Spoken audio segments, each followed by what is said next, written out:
Mesdames, Messieurs, bonsoir. Comme annoncé, nous recevons ce soir sur ce plateau le ministre d'État, ministre de l'Intérieur, de la Sécurité publique et de l'administration du territoire, le général de brigade Mohamed Toumba.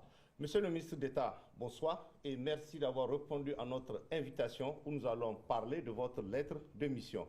Au cours de cet entretien, nous allons voir ensemble les actions que vous avez menées à la tête de votre département ministériel. Et pour débuter cet entretien, cette première question, monsieur le ministre d'État, quelle appréciation faites-vous de la situation sécuritaire d'avant les événements du 26 juillet 2023?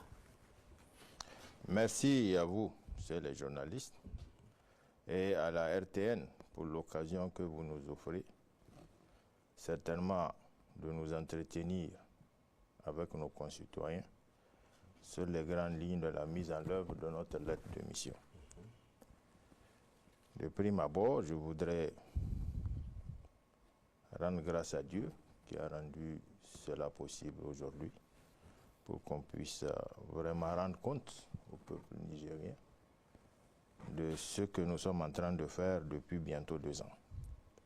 Mes remerciements aussi vont au chef de l'État qui a placé cette confiance en nous, en ma modeste personne, pour animer les activités au niveau donc de ce ministère régalien.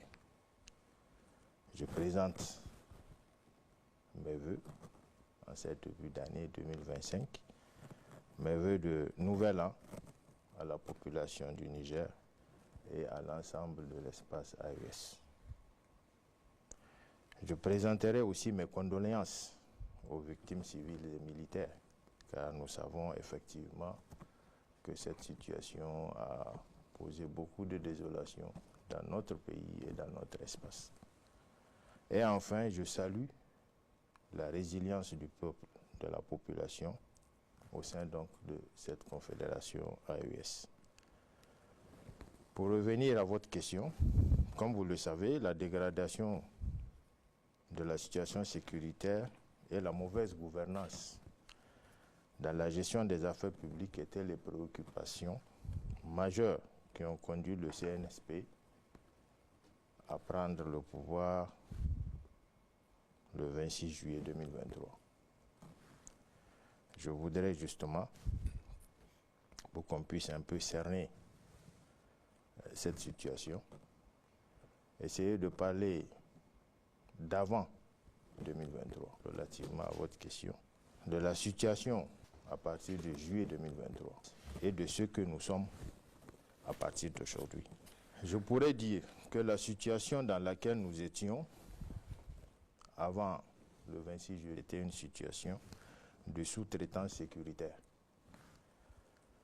Pourquoi de sous-traitance sécuritaire? On va le voir. Et une sous-traitance que je voudrais situer à 2 niveaux. Premièrement, entre nos États et la France, parce que là, il faut vraiment indexer de qui il s'agit. Il faut dire les choses terre à terre. Hein? Terre à terre, bien entendu. La France qui considère justement que nos armées locales ne peuvent plus résoudre le problème d'insécurité et qu'il faut absolument leur présence dans cet espace. Très vite, la France a déployé les méthodes politiques, diplomatiques, pour finir par convaincre l'élite d'antan qu'il fallait qu'elle s'installe dans l'espace AES, dans l'espace ouest-africain, dans le Sahel, pour soi-disant essayer de lutter contre le djihadisme. Le plan de la France doit paraître réaliste, parce qu'il faut faire comprendre aux gens, à première vue, il faut qu'il soit réaliste. Donc, vu le nombre de militaires annoncés qui devraient occuper l'espace AES, il semblerait qu'il y a un couac. Donc, il fallait que la France, pour rendre ce plan réaliste, fasse appel à ces autres pays de l'Europe, à ces autres pays de l'OTAN, pour venir occuper notre espace, s'installer et sous-traiter notre sécurité. Parce qu'en ce temps, ce que nous avons dans notre espace était très dommageable, dont nous pouvons justement circonscrire à temps utile. Nous le savons, tout a commencé au Mali, où vous vous souvenez très bien de l'intervention de la France et de ce que cela a été, l'applaudissement, l'intérêt que le peuple malien avait manifesté en son temps, à ce que la France puisse venir justement essayer de traiter le problème d'insécurité qui était à l'ordre du jour. La deuxième sous-traitance, comme je le disais, c'est entre la France et les pays européens. Donc vous vous souvenez très bien qu'à l'époque, nous avons tout le monde ici, à part donc les pays otaniens, comme je l'avais dit. Nous avons des pays, pas des moindres, qui étaient tous ici invités dans le Sahel pour pouvoir, soi-disant, lutter contre le terrorisme. Mais malheureusement, nous connaissons la suite. Tous ces pays réunis n'ont pas pu donner la garantie sécuritaire qu'il nous fallait en ce temps pour pouvoir vaquer à nos occupations et permettre à nos populations de pouvoir travailler, de pouvoir se déplacer dans la quiétude qu'il fallait. La suite, nous la connaissons. Les présidents ouest-africains ont parcouru le monde avec la France comme mentor pour aller chercher qui des soutiens, qui des appuis un peu partout dans le monde. Et que des résultats aussi que nous savons pertinemment. Des mises à disposition des fonds, des soutiens, ont été manifestés par certains pays qu'on n'a d'ailleurs jamais vus. Souvenez-vous un peu de ce que c'était les sommes d'argent astronomiques qui avaient été des promesses et qui avaient été justement gérées par la France qui malheureusement, jusqu'à où je vous parle aujourd'hui, nous on a juste constaté au niveau du Niger justement quelques matériels désuets qui ont été mis à notre disposition en son temps pour qu'on puisse dealer contre ces bandits qui, nous savons aussi, avec le temps, étaient entretenus par justement par la même France. Nous avons un exemple ici, la situation à Chinagoda, on ne l'a pas oublié, les tueries d'Inates. Nous avons en mémoire la saison agricole hivernale 2023, où c'était des gens qui mouraient dans l'Anzourou pour le simple fait qu'ils sont allés au champ. Donc tout ça, nous les avons en mémoire. Nous, au niveau national, nous avons constaté à notre corps défendant que nous ne pouvons rien faire. Nous avons avec nous des acteurs qui se permettaient tout, qui souvent, quand on a demandé leur aide précisément à des endroits précis, à des attaques précises, ces gens ne bougeaient pas, ils nous narguaient. Carrément, ils nous faisaient savoir souvent que la cible ne valait pas le prix de la munition qui allait être utilisée. Clairement, souvent, ils nous disaient que non, les messieurs qu'on est en train de voir n'ont pas des armes apparentes. Donc finalement, en fait, c'était des subterfuges, tous les arguments possibles pour ne pas agir. Nous l'avons compris. Nous l'avons vécu, et très mal vécu justement, à notre fort intérieur, pour que nous puissions réagir un 26 juillet. Ce partenaire était en train d'agir comme la souris, généralement, comme on dit, qui te mord et qui souffre sur la blessure. Donc c'est en termes imagés. Voilà ce que nous pouvons dire de cette coopération que nous avons justement avec ce partenaire français qui a fini par créer la désolation dans notre espace. Nous avons en mémoire, comme je le disais, les tueries de Inates, de Chinagoda, beaucoup de désolation dans nos contrées, dans nos régions, qui malheureusement ont fini par décider l'armée d'intervenir et d'arrêter ce désordre. La France, non contente de cette situation, s'était exclamée un coup d'État de trop. Qu'est-ce qui était de trop? Qu'est-ce que ça pouvait bien vouloir signifier un coup d'État de trop? Nous étions dans une situation où nous étions en train de perdre ce que nous avons de plus cher, qui est notre pays. Il fallait agir. Malheureusement, cette réaction n'a pas été du goût de la France. Elle a été chassée du Mali, elle a été chassée du Burkina, et elle devrait être chassée du Niger, tout naturellement, puisque c'est le même espace. Souvenez-vous au sommet de Pau, parce qu'aujourd'hui, il faut le dire, moi j'ai en bonne mémoire que c'est à ce sommet de Pau que la cible avait été indiquée. Parce qu'en ce temps, nous ne savons pas ce qui s'est passé au niveau de la zone des 3 frontières. Il aurait tout simplement fallu que le président français déclare la nouvelle cible pour que tout s'embrase au niveau donc, de l'Iptako-Gourma que nous connaissons très bien. Donc c'est pour dire que tout ça est orienté. Et qu'aujourd'hui, on a fini par définitivement comprendre que non seulement la France est aux abois, mais la France, au lieu justement de se raviser, elle applique ce qu'elle a toujours su faire. Une politique française, très française, comme le dit Sankara. Elle s'allie encore à des nouveaux partenaires qui malheureusement sont nos voisins, avec qui nous avons une histoire commune, une géographie commune, qui aujourd'hui sont en train de donner de l'eau au moulin de ces Français pour pouvoir nous déstabiliser. Donc la situation que nous vivons en ce moment se voit ajouter d'autres menaces. Et d'autres menaces pas des moindres, parce que quand même quand c'est ton voisin lui-même maintenant qui se présente être un cheval de Troie et qui puisse permettre à certains de venir t'atteindre, là tu es obligé d'être vigilant à plus d'un titre. Donc nous constatons maintenant qu'il nous faut redoubler doublement de vigilance. Pour que la situation soit contenue, il faut faire preuve de vigilance. Des exemples vous ont été donnés ici à travers toutes les interventions de ceux qui sont en train d'être manigancés contre le pays. Ça, c'est ce qui concerne la sécurité.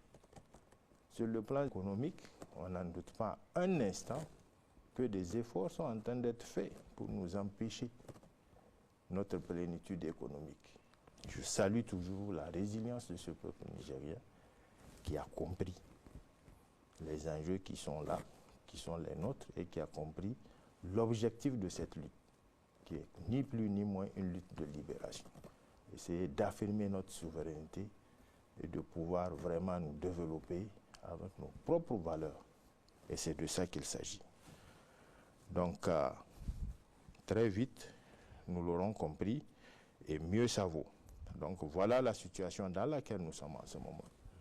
Et compte tenu de cette situation, nous avons les orientations, justement, et la vision du chef de l'État, le président Tchadi, qui se décline en 4 axes, qui sont donc, dans un premier temps, le renforcement de la sécurité et de la cohésion sociale, le deuxième axe qui est la bonne gouvernance, le troisième axe qui est le développement des bases de production et la souveraineté économique, et le quatrième axe qui est l'accélération donc des réformes sociales. Compte tenu de cette vision, des lettres de mission ont été assignées aux différents ministres. Pour ce qui concerne l'intérieur, nous en avons une lettre qui comporte 11 points. 11 points clés où nous nous efforçons tous les jours de travailler au quotidien, donc depuis ce 26 juillet, pour pouvoir rendre viable, pour pouvoir s'acquitter de la tâche, pour pouvoir vraiment refonder ce pays, transformer ce pays au bénéfice donc de cette population nigérienne. Oui, monsieur le ministre d'État, vous l'avez un peu ébauché. Donc cette question de la mise en œuvre des lettres de mission. Dans cette lettre, monsieur le ministre d'État, il est question du renforcement des capacités d'intervention opérationnelle des forces de sécurité intérieure à travers des actions de recrutement, de formation de personnel en qualité et en quantité, de l'acquisition des moyens matériels et logistiques et du perfectionnement du système de renseignement intérieur. Où en sommes-nous aujourd'hui par rapport à toutes ces questions? Merci. Donc, effectivement, votre question répond d'ailleurs au premier point de notre lettre de mission par rapport à cet objectif.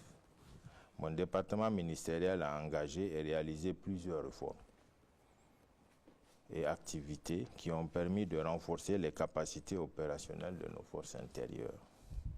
Sans être exhaustif, en termes de ressources humaines, en 2024, nous avons recruté 3 595 jeunes au profit de la garde nationale et de la police nationale, tout grade confondu. Ça, c'est du jamais vu ici au Niger. Vous allez vous référer à ce qui s'est passé dans les années antérieures. Jamais un tel chiffre n'a été atteint au cours d'une année. Cela démontre réellement, et aussi dans la situation conjoncturelle où nous sommes, malgré l'embargo qui est là, économique, et les partenaires qui, un à un, ont cru devoir s'en aller au lendemain du 26, qui aujourd'hui, certains, c'est peut-être pas demi-feutré, on ne peut pas dire qu'ils sont revenus, c'est justement une position ambiguë qu'ils entretiennent. Ils sont partis. Il y en a même qui, en partant, nous ont demandé justement de les rembourser ceux qu'ils avaient investis. C'est le cas de l'AFD, qui malheureusement s'est cru devoir nous envoyer des lettres pour nous demander de leur rembourser les quelques millions qu'ils ont investis ici au Niger pendant ces quelques années. Si c'est l'AFD encore l'agence française, toujours française de développement, qui ose demander de la rembourser, allez donc savoir. Donc, en termes de formation, nous avons renforcé les capacités de plus de 8000 de nos agents, tous grades confondus, dans la gestion des frontières, la lutte contre le terrorisme, le renseignement justement, dans la cybercriminalité. Pour cette année 2025, nous avons l'ambition de recruter plus de 3000 de nos jeunes qui vont servir justement dans les forces de défense et de sécurité, notamment la police et la garde nationale. Très vite d'abord pour la police, dans quelques semaines. Voilà, donc le concours sera fait et plus de 3000 vont être recrutés. Du jamais vu, encore une fois de plus. Donc c'est pour vous dire vraiment les efforts qui sont en train d'être faits dans le renforcement et dans le recrutement de nos personnels. Pourquoi cela? Parce que nous avons compris une chose. Nos intérêts stratégiques doivent être défendus. Et tant que nous ne défendons pas nos intérêts stratégiques, ça veut dire que nous perdons des ressources. À quoi nous assistons depuis un certain temps? C'est des attaques sur le pipeline. Parce que justement, des bandits sont là en train de récupérer l'or, les richesses de ce pays, un peu partout, sur tous les points cardinaux. Vous voyez la zone des 3 frontières, vous voyez la zone de Maradi, vous voyez la zone d'Agadez. C'est des zones dans lesquelles aujourd'hui, tout le monde sait que produit de l'or. Bien sûr. Mais qu'est-ce que ça rapporte concrètement à l'État nigérien? Cet or, ça fait belle lurette qu'on dit que le Niger produit de l'or. Aujourd'hui, vous qui êtes les journalistes, on peut définir concrètement ce que ça rapporte à notre vie économique. Non. Ça veut dire qu'on ne maîtrise pas. Pourquoi on ne maîtrise pas? Nous avons compris que c'est parce que nous n'avons pas le personnel et la technicité qu'il faut. Pour le personnel, on s'en charge. C'est les enfants du Niger, c'est les fils du pays qu'on va former pour pouvoir contrôler cet espace, pour que l'État puisse avoir les dividendes et les ressources qu'il faut et impulser un véritable développement. C'est ça l'enjeu. Donc face à nous, nous avons des gens qui sont décidés justement à ne pas nous permettre à agir, à atteindre cet objectif, qui est un objectif pour nous prioritaire. Donc forcément, il faut que nous puissions trouver la capacité, trouver les moyens nécessaires pour pouvoir inverser la tendance. Tout naturellement, nous avons aussi, comme on le dit, renforcé le cadre juridique, c'est renforcer les organigrammes, l'organisation de nos forces de défense et de sécurité, des ordonnances ont été signées concernant la garde nationale du Niger. Dans leur organisation, des ordonnances ont été signées concernant la police nationale dans leur organisation. Tout ça pour les rendre beaucoup plus efficaces. Certains domaines de la police, nous avons un regard particulier pour pouvoir s'en approprier. C'est le fait que, si vous avez remarqué ces derniers temps, nous sommes allés à développer la capacité amphibie de nos forces de défense et de sécurité. Donc c'est la capacité à travailler sur les plans d'eau, sur le fleuve. Ce qui ne se faisait pas avant, c'était juste d'une façon timide, mais maintenant nous avons compris les menaces. Et nous avons compris qu'il y a quand même des voisins qui se sont déclarés et qui se sont ajoutés à cette menace. Alors toute politique sécuritaire d'un pays s'évalue justement par rapport aux menaces.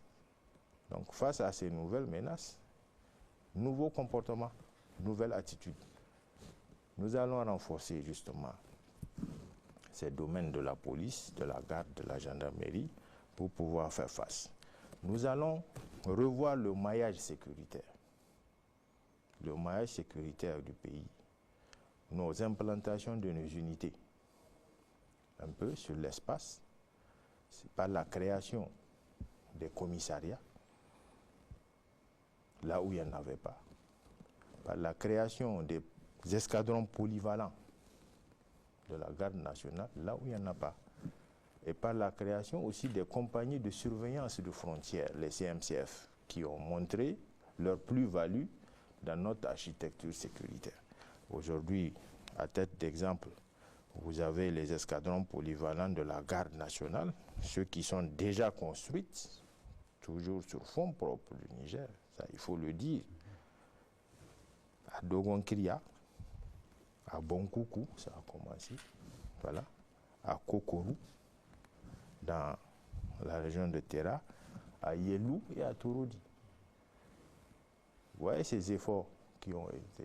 Qui sont des zones d'insécurité. Des zones d'insécurité. Les attaques sont récurrentes. Exactement. Donc aujourd'hui, nous ambitionnons rester là-bas. C'est quoi la vision? Nous allons contrôler les zones et rester. Donc voilà pourquoi il nous faut du personnel et il nous faut des infrastructures. C'est des postes fixes. Ce seraient des postes fixes à partir desquels nous pouvons maintenant rayonner dans la zone. Ce que nous faisons jusqu'à aujourd'hui, c'est aller faire des patrouilles, rester quelque temps et quitter. Nous nous sommes rendus compte que là, en le faisant, ce serait inopérant. Les bandits se jouent de nous de cette manière et maintenant nous avons pris sur nous de rester. On restera à côté de la population.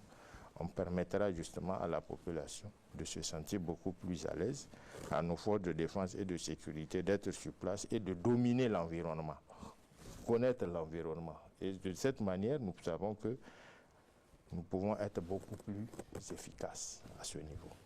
C'est aussi des compagnies de sapeurs-pompiers, ça il faut le dire aussi, qui sont créées pour pouvoir être à côté de la population. Nous avons en mémoire les inondations de cette année. Donc tout ça, il faut que nous puissions apporter cette sécurité, apporter cette assistance à cette population. Donc beaucoup de choses sont en train d'être faites à ce niveau. Il y a aussi quelques actions qui ont été faites. C'est quoi? C'est par rapport justement à cette migration, parce que aussi c'est des menaces que souvent les gens ne perçoivent pas trop. C'est des actions majeures au niveau donc de nos frontières. Quand vous avez vu par exemple le cas des refoulés que nous recevons un peu de notre voisin l'Algérie, à Samaka, voilà. Donc tout ça c'est des situations qui perturbent l'équilibre sécuritaire. Parce que nous étions un pays membre de la CEDEAO, on se croit devoir reverser tout le monde au Niger parce que c'est juste le pays voisin qui est à leur côté et malheureusement nous avons affaire à beaucoup de personnes, plus de 20 000 ces derniers temps, à qui nous avons demandé justement à l'OIM et à l'OHCR de se débrouiller pour faire entrer chacun chez lui. Donc nous n'avons pas demandé à ce que ces gens-là soient reversés au Niger, donc on ne comprend pas Pourquoi ils vont rester au Niger et continuer à perturber notre sécurité? Parce que c'est de ça qu'il s'agit. Donc il y a tous ces problèmes qu'il faut voir et auxquels il faut trouver une solution adéquate. Monsieur le Secrétaire, on va poursuivre cet entretien. On l'a assez souvent vu, sans une franche collaboration des populations, il est difficile de lutter efficacement contre cette insécurité. Est-ce que les populations collaborent aujourd'hui? Au regard de la complexité de la situation sécuritaire de notre pays, nous avons adopté un nouveau paradigme en matière donc de sécurité intérieure, construit autour du concept de la défense civile. Voilà. Donc, c'est une stratégie que nous avons essayé de mettre en place pour répondre donc à cette situation complexe et asymétrique, à ce désordre que nous avons vu créé par les terroristes au niveau donc de nos campagnes. Alors, il fallait maintenant que le citoyen s'approprie la sécurité. Donc, nous avons des comités de vigilance qui sont donc créés autour des villages, qui travaillent en étroite collaboration avec la population, avec les forces de défense et de sécurité, pour essayer vraiment d'apporter la sécurité. Parce que c'est quoi? C'est des gaps. Nous constatons, comme je vous l'ai dit tout à l'heure, c'est des patrouilles qui vont, des patrouilles qui ne peuvent pas rester éternellement sur le terrain. Et il faut suppléer. Donc, il faut qu'on trouve justement ce mécanisme-là pour pouvoir rester assez longtemps et pouvoir aussi être alerté à temps utile, parce que c'est de ça qu'il s'agit. Plus nous avons le temps, plus nous avons été alertés très rapidement, mieux ça vaut pour l'intervention. Donc, tout ça, c'est des concepts sur lesquels nous sommes en train de travailler et que nous pensons justement va avoir sa plus-value dans cette offre de sécurité que nous proposons au Nigeria. Surtout que le dialogue, il est franc avec les communautés. Le dialogue, il est franc parce que nous avons les religieux qui sont là, nous avons les chefs traditionnels. Donc c'est vraiment des institutions sur lesquelles nous pouvons jouer, nous pouvons demander leur contribution pour que cette offre de sécurité puisse être effective dans ce que nous faisons au niveau donc de l'amélioration des conditions sécuritaires au niveau du... Au stade actuel, vous êtes satisfait de cette collaboration avec la population dans le cadre justement de la lutte contre l'insécurité d'une manière générale? Effectivement, ça a changé beaucoup. Ça a changé parce que la population intervient, la population prévient, elle informe les forces de défense et de sécurité. Ensemble, nous faisons le travail qu'il faut pour que la population puisse être sécurisée. Vous avez pu voir aujourd'hui, cette année, l'effort incommensurable qui a été déployé pour que cette population puisse aller au champ, cultiver, puis que cette population puisse aller au champ, récolter, engranger. Et ça, sa plus-value est là. Aujourd'hui, vous sentez sur le front social la calmie qu'il y a. Et c'est tout le sens quand même de la sécurité. Et que je pense, c'est vous qui avez le baromètre de pouvoir définir si cela a été rentable ou pas, a été efficace ou pas. Mais nous, en notre sens, on pense que par rapport à ce que nous avons connu il y a quelques mois, il y a quelques années, où vous vous souvenez très bien, c'était les collectifs, je me souviens très bien de la zone de Tilaberi qui s'était réveillée avec tous les noms d'oiseaux qu'on qualifiait les militaires à l'époque. Voilà. Donc aujourd'hui, quand on sent que tout ça est derrière nous et que la confiance est revenue entre cette même population et son armée, nous, on a tout le sens de croire que ça va. Les lignes ont bougé quand même sur cette question. Monsieur le ministre d'État, un mot sur la consolidation de la paix à travers la sensibilisation des communautés sur la coexistence pacifique et la cohésion sociale. Qu'en est-il des actions de déradicalisation et de réinsertion socio-économique des repentis? Et on a vu au niveau de Goudmaria, effectivement, des repentis qui ont été présentés à l'antenne. Qu'en est-il de leur réinsertion socio-économique? Merci, merci. Donc, vous savez que la consolidation de la paix passe nécessairement par la cohésion sociale, mais aussi une coexistence pacifique entre les différentes communautés.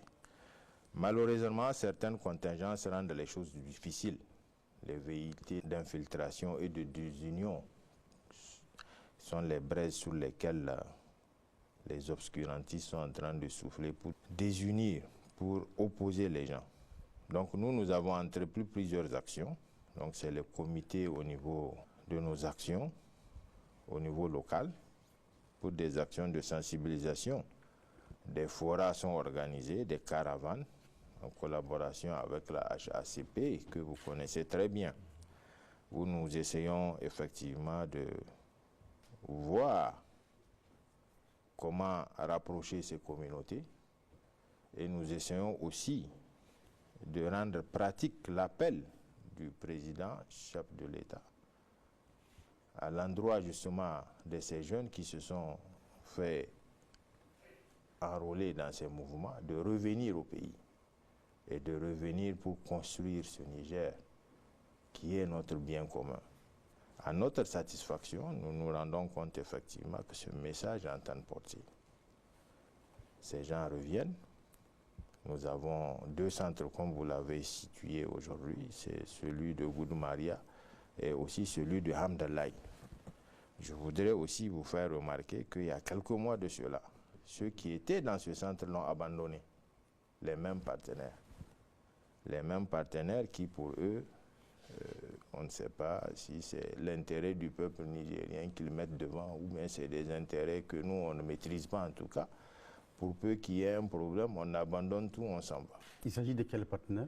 Les partenaires, c'est les organismes internationaux, c'est tous ceux qui ont promis de donner de l'argent pour construire le centre, qui ont foutu le camp à la queue leu-leu, après le 26. Nous avons pris sur nous de construire le centre. Heureusement, entre-temps, certains sont revenus, la tête baissée, pour essayer de reprendre l'angle, de reprendre la main et d'engager le processus. Mais seulement ce processus, en ce moment, ne peut être qu'à notre manière.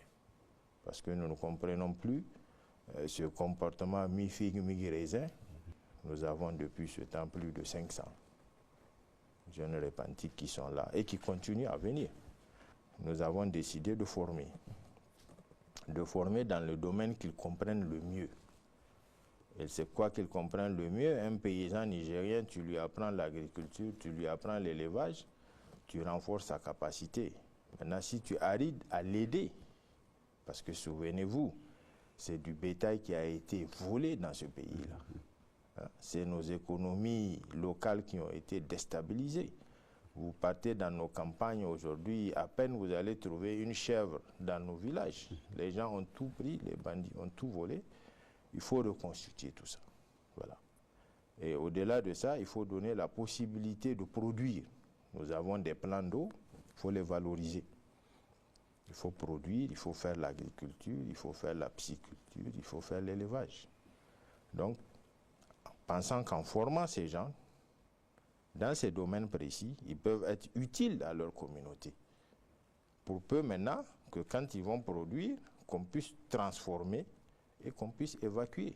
Parce que c'est ça aussi l'économie de l'échelle, les valeurs qu'il faut avoir. Donc c'est en cela qu'on souhaite que justement tous ces grands intellectuels-là que nous avons puissent mettre la main à la pâte pour pouvoir donner vraiment une véritable impulsion à ce que nos campagnes puissent être productives, à ce que nous puissions transformer, nous puissions avoir de la valeur ajoutée à ce que nous faisons. Je pense que ça, c'est extrêmement important. Au demeurant, ce que nous pensons, c'est peut-être développer les routes. Parce qu'on l'a toujours pensé. Aujourd'hui, quand on vous parle de Inates, par exemple, Inates, c'est des vallées verdoyantes. C'est des plans d'eau immenses qu'il y a là-bas. Mais la mobilité est très compliquée. Il n'y a même personne. Il n'y a même personne. Et la mobilité est compliquée. Voilà pourquoi nous avons un slogan dans nos opérations où nous disons que le développement passe par le développement de la route. Nous sommes convaincus qu'en traçant des routes, on peut transformer radicalement ce pays. Rien qu'en faisant les routes, en rendant ces zones accessibles et permettant à ceux qui sont là-bas vraiment d'évacuer les produits qui peuvent aller. Moi, je suis persuadé qu'on peut faire beaucoup de choses. D'accord. Monsieur le ministre d'État, on a souvent décrié la gouvernance locale. Qu'est-ce qui est fait aujourd'hui pour améliorer la gestion de nos collectivités territoriales? La gouvernance locale est au cœur des objectifs de la vision du président du Conseil national pour la sauvegarde de la patrie. Son axe 2 qui traite entièrement cette question. C'est dans ce sens que nous avions donné à chaque gouverneur de région, à chaque préfet de département, un cahier de charges conformément à cette vision, à travers les 4 axes stratégiques que vous connaissez. La mise en œuvre des actions soutenues dans les cahiers de charges a permis un appui conseil et un accompagnement conséquent des collectivités territoriales. Après un temps d'observation qui nous a permis d'apprécier la gouvernance administrative et financière de ces communes, nous avons placé des administrateurs délégués avec des objectifs clairs. Ces administrateurs délégués, ces responsables communaux sont assistés par une commission consultative locale. Donc c'est dire que au niveau donc de cette gouvernance, au niveau donc de nos communes, nous avons une organisation qui puisse permettre à l'administrateur délégué et aussi à la population de travailler de commun accord à travers une commission consultative pour impulser ce développement, pour travailler dans l'étroite collaboration et dans l'esprit de la population locale. Donc c'est tout le sens du développement, c'est tout le sens de ce que nous pouvons espérer faire de mieux pour que cette population puisse vraiment se sentir beaucoup plus à l'aise dans ce développement-là. Nous pouvons aussi dire à travers cette gouvernance qu'il faut normalement qu'il y ait de la transparence dans ce que nous faisons. Et de la reddition des comptes, il faut que des missions d'audit et d'inspection puissent être diligentées au niveau territorial pour aller se rendre compte de ce qui a été fait dans les années passées.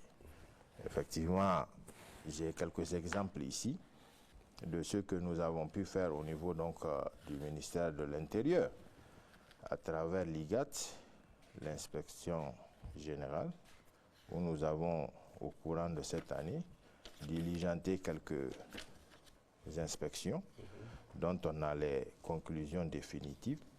Et surtout, c'est des conclusions provisoires que nous avons. Nous avons environ plus d'une dizaine de rapports que nous avons ici en ce moment au niveau donc, de nos fiches. Voilà, il y a plus d'une dizaine. Vous pouvez voir des villes comme Abala, Tanout, ville de Tawa, Zender, Niamey, où vraiment des inspections ont été menées, des irrégularités ont été constatées et des sommes sont à rembourser. Voilà, donc une fois que nous avons justement le retour de ces inspections, nous les donnons à la COLDEF qui, ensemble, donc, essaie de trouver la solution qu'il faut par rapport donc, à cette situation. D'accord. Donc, plus besoin de vous donner un peu les chiffres. Dans tous les cas, c'est des enquêtes. Ah oui, bien voilà, sûr. Donc, d'accord. Mais les rapports ne sont pas définitifs pour le moment. Oui, il y a des définitifs, il y a des provisoires. Voilà, donc les définitifs ont été rendus à la COLDEF. Mais c'est quand même hallucinant quand on voit un peu l'état de précarité de nos communes et que certains indélicats se permettent de prendre à leur bon profit les caisses ou les efforts des populations. Je pense qu'à ce niveau, il faut vraiment qu'on sévisse. Monsieur, à ce sujet, je dois le dire, on a vu dans certaines communes, c'est carrément des mares qui ont été vendues et des collines. Exactement. Voilà. Exactement. Il y a beaucoup. Expliquez ça. Bon, tout ça, c'est parce que justement, c'était la politique politicienne qui prévalait. Pour ce qui est des rapports définitifs, on peut avoir une idée des montants détournés, des montants mis en cause? Voilà, vous avez par exemple ici Ourafan, 169 millions. C'est des rapports définitifs. Olelewa 287 millions. Hein? C'est des trucs que nous avons. Ville de Zander 355 millions. Tawa 244 millions. Voilà, donc c'est vraiment des montants qui sont là, qui sont à rembourser. Les gens ont cru faire de ça des deniers publics ce qu'ils veulent. Et puis bon, malheureusement, je pense que ça, nous sommes dans cette droite ligne de pouvoir vraiment rendre compte exactement au peuple nigérien de ce qui est fait de ces deniers, pour que nous puissions prendre le bon exemple et que les nouvelles autorités investies puissent vraiment travailler dans la droite ligne et dans l'esprit de ce qui a été, qui est la vision donc du chef de l'État, une gouvernance vertueuse. Et une gouvernance vertueuse. Monsieur le ministre d'État, pour finir cet entretien, il y a un débat sur le travail des ONG de développement au Niger. Quelles sont les mesures prises pour recadrer et mieux coordonner ces interventions des organisations non gouvernementales et associations de développement au Niger? Merci beaucoup. Effectivement, mon département ministériel a pris d'importantes mesures pour assurer le suivi et l'encadrement des ONG et des organisations de développement. Nous avons essayé dans un premier temps d'évaluer combien il y en a.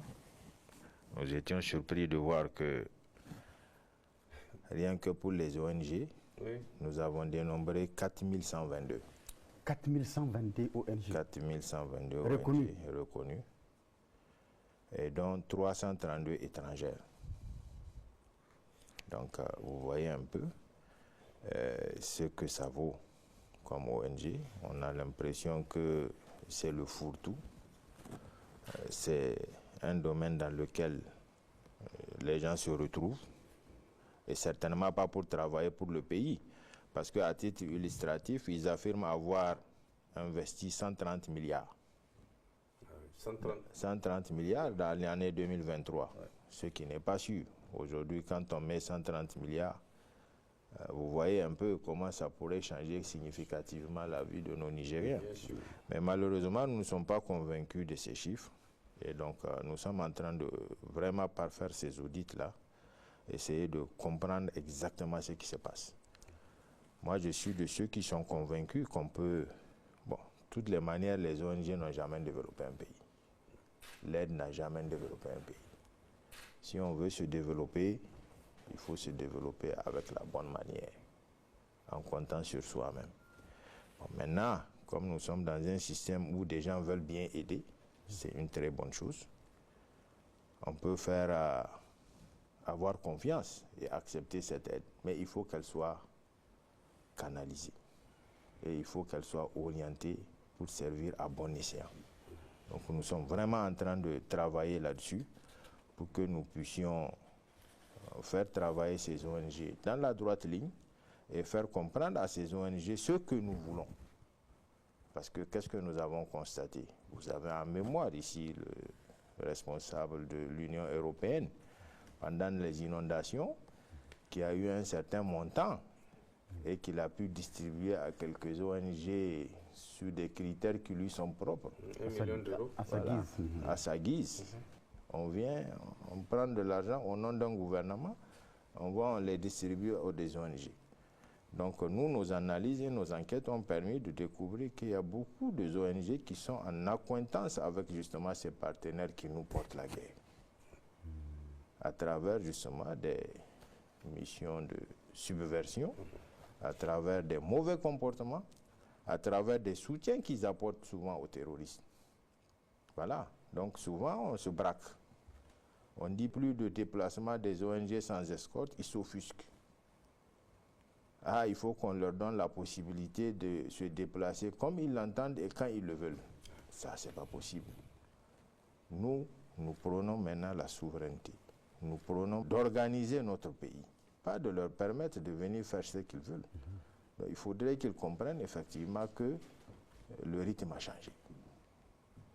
Maintenant, ils veulent travailler, ils n'ont qu'à travailler dans l'esprit des autorités nigériennes. Ce n'est plus le moment où de se lever, faire ce qu'on veut. Non, on n'est plus d'accord avec ça. Ils vont faire ce que nous voulons, pas ce qu'ils veulent. Le message a été perçu. Clair et net. S'ils n'ont pas perçu, on leur rappelle. C'est à notre manière. Vous venez nous aider à notre manière, pas à votre manière. Il faut que cela soit compris et que cela soit compris de tous. Certains ONG ont été fermés, expulsés, à juste titre, parce que nous avons documenté des comportements vraiment peu orthodoxes dans lesquels ils sont. Donc, pas besoin de venir déballer tout ce que nous savons par rapport à leur comportement, mais eux, ils savent, dans tous les cas, et nous appelons à ce que vraiment qu'ils puissent se mettre dans l'esprit du Nigérien, dans l'esprit de cette refondation, pour que nous puissions travailler correctement. Nous avons constaté aussi à ce niveau quoi? Que généralement, même dans les ONG, les responsables, les ONG qui rapportent quelque chose, les responsables suivent leur argent. Ils suivent leur argent. Vous allez voir des ONG qui n'ont même pas de compte ici. Est-ce que vous trouvez ça normal? C'est le système de base communicant, quoi. Vous ne trouvez pas ça normal? Qu'ils viennent ici, qu'ils n'ont même pas un compte. On ne sait pas dans quoi ils sont. Quand ils ont de l'argent, on ne sait pas par quel subterfuge ils arrivent à s'amener de l'argent ici. En fait, c'est pour dire qu'on n'a rien, ou bien toujours en train de courir derrière des exonérations. Mais ça ne peut pas vivre un État. Il faut que nous soyons convaincus. Donc ces ONG, nous allons les refonder. Nous sommes en train de travailler à vouloir vraiment les mettre dans une dynamique, une trajectoire où nous pouvons les contrôler et travailler en toute orthodoxie avec elles pour qu'elles puissent être au bénéfice de cette population. Monsieur le ministre d'État, quel sera votre mot de la fin? Merci beaucoup. Nous allons conclure effectivement en rappelant ou en magnifiant le caractère résilient donc, du peuple nigérien qui, nous savons pertinemment les difficultés dans lesquelles il est. Depuis le 26. Depuis le 26, mais qui sache que ensemble nous allons sortir de l'ornière. Parce que tout simplement, nous avons la claire lecture et la vision que nous allons sortir de cette situation et de la plus belle manière, avec la victoire qui sera la nôtre. Face à des partenaires décadents, face à des partenaires qui manquent de vision, nous avons une grande vision. Déjà, la création de l'espace AES en témoigne. Notre sortie de la CEDEAO en dit long. Et ensemble, nous allons certainement consolider ces acquis et pouvoir, ensemble avec ces pays, apporter le développement qu'il faut pour notre espace AES. Nous avons au niveau donc du ministère de l'Intérieur plusieurs réformes. Entre autres, je peux vous citer les réformes sur les sociétés de gardiennage. Il y a quelque chose à voir de ce côté. Les sociétés privées, hein? Les sociétés privées. Les réformes sur les régimes d'armes. On a souvenance, il y a certaines qui ont été fermées. Voilà, donc tout ça, nous devons normalement les revoir en matière. Les réformes sur les régimes d'armes. Vous imaginez, depuis les années 60, 63 précisément, où l'ordonnance qui réglemente le port des armes au Niger n'a pas été revue. Donc il y a beaucoup de choses qu'il faut voir à ce niveau. La chefferie traditionnelle, l'organisation des cultes au Niger.